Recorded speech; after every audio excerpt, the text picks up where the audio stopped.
Okay, let's give this a try. So, as Steve said last year at dinner, I don't even remember how we ended up talking about the Dewey Decimal System. And I made a very snarky comment about how horribly racist it was and why were we talking about it anyway, thinking we'd dismiss the topic and move on, and everyone at the table said, wait, what? And that left me scrambling to remember things I had learned 20 years earlier when I did a library science degree and hadn't really thought about since. Did a decent job of bluffing my way through it then, but someone at the table recommended I submit it as a talk this year, so here we are.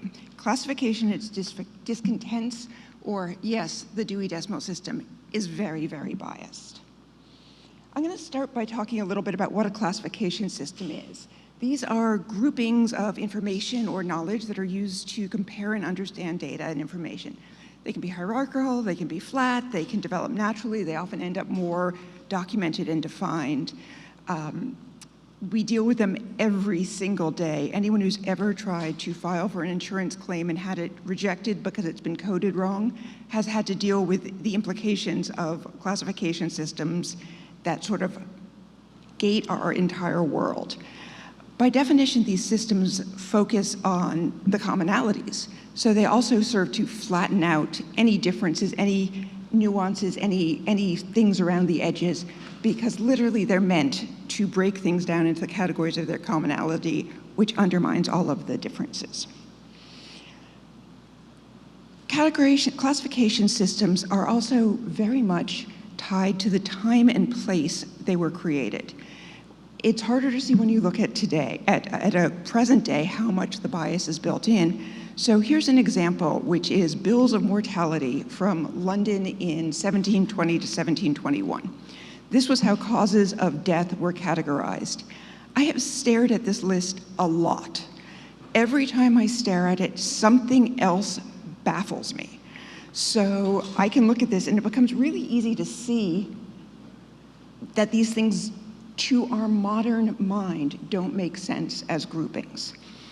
So now let's compare to US deaths in 2021. This list is much more comprehensible to us. We understand the groupings, we understand what's being shown, what's seen. We get it. But we all know how many COVID deniers there are out there, which immediately shows how even something that seems like a really straightforward and understandable modern system will be viewed through people's own political and personal lenses as biased or distorted. So with that quick introduction into classification systems and some of the inherent bias that just comes from it, let's talk a little bit about the problem with Dewey. The Dewey Decimal System, it's important to understand the role of libraries in society to understand why this would even matter. The ALA definition talks about access, it talks about organized by information professionals, and it talks about individual learning and advancing society as a whole. Libraries remain one of the few places you can really go and get information and get it without being tracked. And it really provides a huge value to the public. On the left here, I have something that many libraries will provide, which is Tough Topics for Teens, which shows the numbers and where on the shelves to go and look for information. If you're a teenager, you need information, and you're not comfortable about talking to adults about this topic, whatever this topic is. This is hugely valuable. And I'll also point out, if this weren't hugely valuable as an path for access to information, we wouldn't be facing so many issues around people trying to get books banned these days, because this is where you can get information that's otherwise tracked or locked down. So with that quick pitch for why public libraries are amazing, let's move on to Melville Dewey. So he was born in 1851 and created his classification system, his library classification system, in 1873. He founded the ALA. He created Columbia's library school. He served as the New York State librarian. He helped organize the first Lake Placid Olympics. OCLC, which was formerly known as the Online Computer Literacy Center, is the library consortium that owns the copyright on the Dewey Decimal classification system and sells a lot of software to implement it. On their website, they describe his legacy as complex. That's quite the euphemism. Even when viewed through his own time period, he was problematic. He was obsessed with the number 10. I mean, that one, whatever. His social club only admitted white Christians, the one he founded. People of color and Jews were absolutely not allowed. He was a notorious sexual harasser who managed to get himself fired from the organization he founded when 4 women reported him for sexual harassment in 1905. So we're talking, as we go through this, that you always hear people talking about things, maybe you need to understand things with respect to their time and place. In fact, I've talked about it already. But even with respect to his time and place, he lost jobs, he was censured. He was pretty awful. That said, his system is still the single largest library categorization system in the world. It's used in 95% of the public libraries in the US. It's used in 135 different countries, and we'll get back to that one later, and in more than 200,000 libraries. One of the reasons it's so preeminent is that the Library of Congress issues Dewey numbers to books pre-classification. So if you're a library, and you're a small library and you don't have enough resources, and you don't want to recatalog every book you get, this is easy. This is the default. And back in the days of actual physical card catalogs, when you had to create physical cards, the Library of Congress would sell you physical cards with the Dewey numbers on it for classification already. So it was just the path of least resistance. Even ignoring all of the bias issues, which we'll go into in great detail next, it's also a complicated and hard to learn system. So it's not even necessarily all that effective in the environment it's meant to be effective in. So let's quickly look through how the Dewey Decimal System works. So it breaks all of the world's knowledge into groupings of 10. This is the top level, which is the hundreds. So let's talk about literature. Literature is the 800s, 800 to 899. So all of literature is divided into that area. Not surprisingly, being Dewey, it's then divided into groupings of 10 underneath that. So you can see here what his breakdown of the world's literature is. And then 860, which is Spanish, Portuguese, and Galician literature, breaks down again into a lot of Spanish literature. But you're sort of getting a sense here.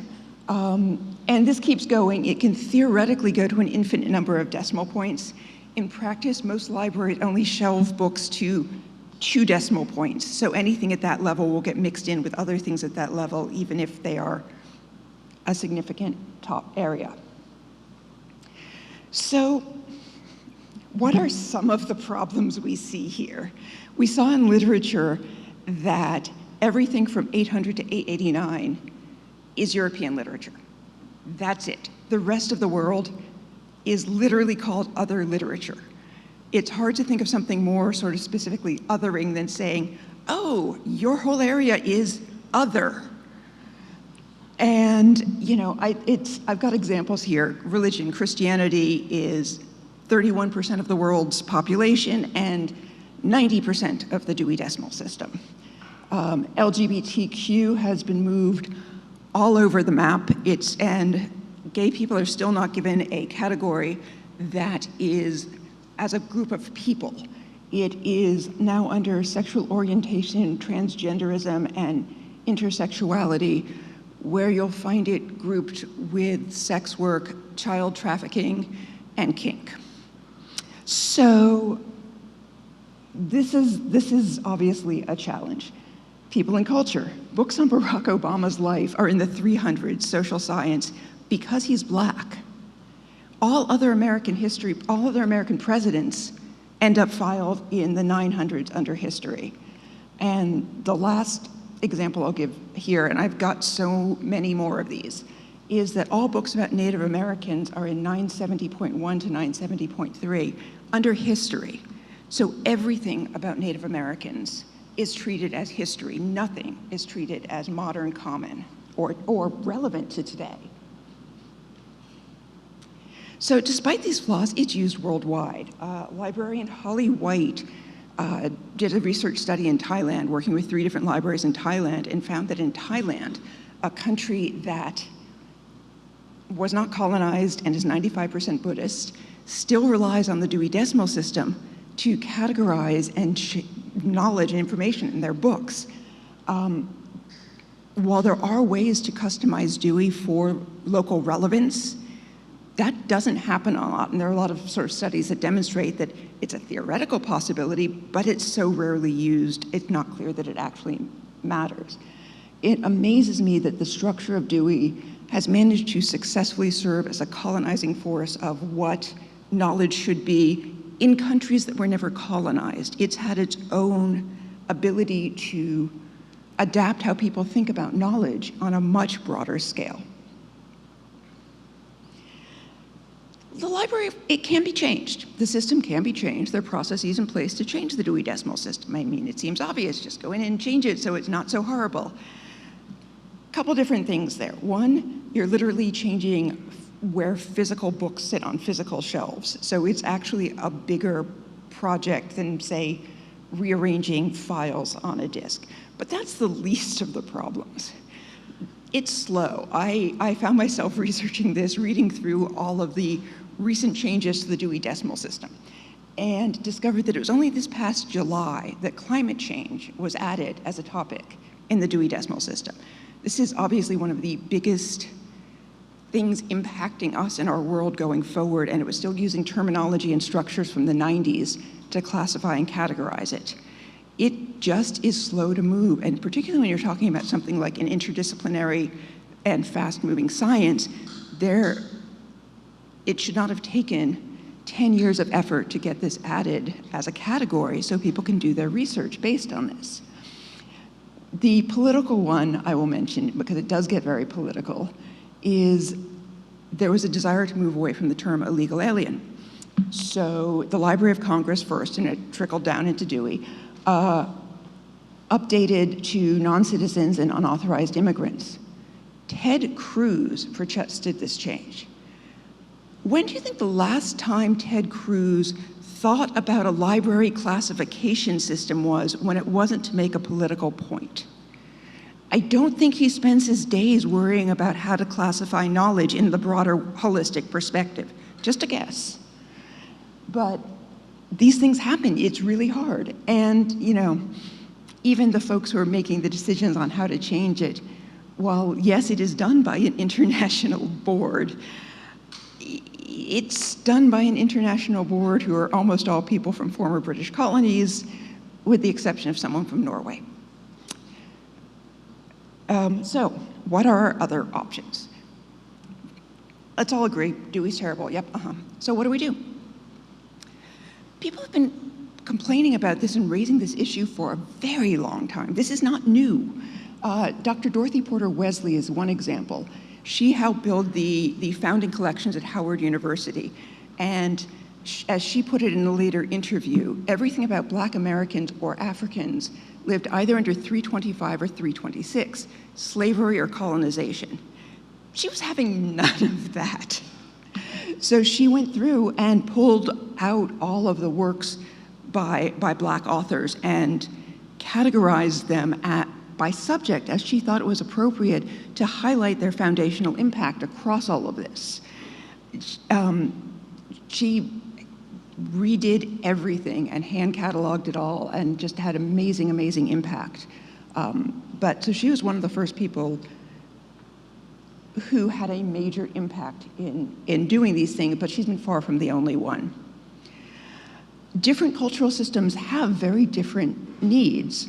The Huiwa people in British Columbia have a library, and they've developed their own classification system. And while reading through it, one of the things I noticed was They start by letter, but residential schools, ER, is at the second level, so it's very, very high up in their hierarchy, which, given the impact, the trauma, the intergenerational trauma and issues and horror of some of those schools and that experience, makes huge amounts of sense in this world and in their culture and society. It would be on the level 7 in Dewey, interspersed with anything about education of students by ethnic and national origin. But this is very much an example of this works for a group of people and doesn't fall back on a sort of historic, this is what the worldview might have been in 1870.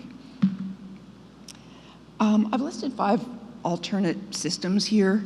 They all have issues, problems, limitations.